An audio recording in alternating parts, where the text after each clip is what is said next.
Hi everyone, I'm Fiona. One of our customers contacted us and asked us to make a video to teach his new staff how to properly install the silicone sealing bar for the EPS mold.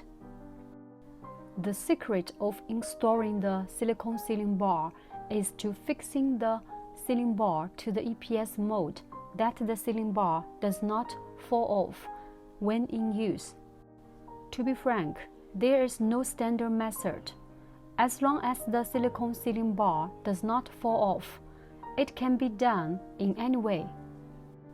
Now, let our technicians show you how to install the silicone sealing bar based on our experience.